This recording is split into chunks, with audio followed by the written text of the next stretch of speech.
It can be really hard for some people, though, in these circumstances, to have this pressure of society, this pressure of the parents to study hard, go to university, get a good job, or if you have the accountant parent, to go into finance, And even though you might want to follow your passion, how do people sort of manage this struggle of like wanting to follow their heart versus trying to appease the family and society to do the right thing?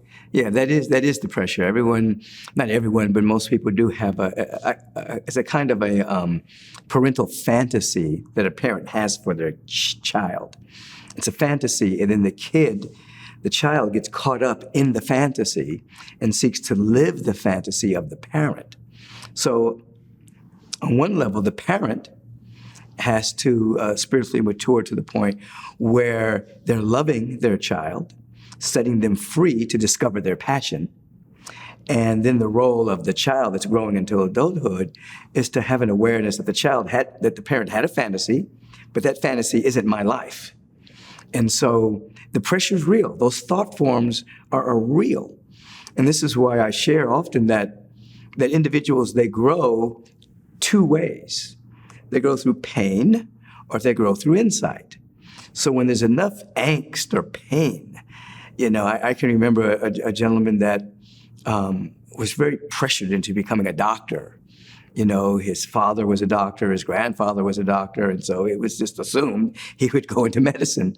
And he did, until he suffered from cancer. And in the process of healing the cancer, he fell back in love with his passion, which was music. He was a violinist.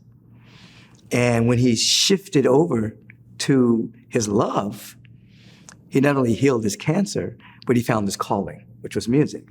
He was able to transcend the parental fantasy. And of course, it didn't come without struggle of the soul, pain of the body, but he ultimately did. Now, that's an extreme case, but those cases exist all the time. Someone wanting to please their parent or appease their parent. And at some point, we all have to be taught that there's something about us, something gifted, something wonderful. There's a calling. There's a job and then there's a calling. There's a career and then there's a calling.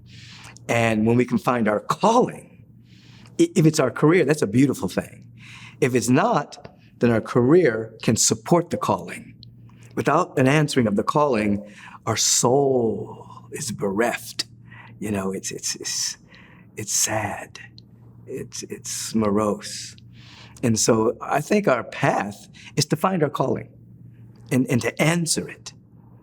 And then, as I said earlier, sometimes the job you have or the career you have is your calling. Many times it's not.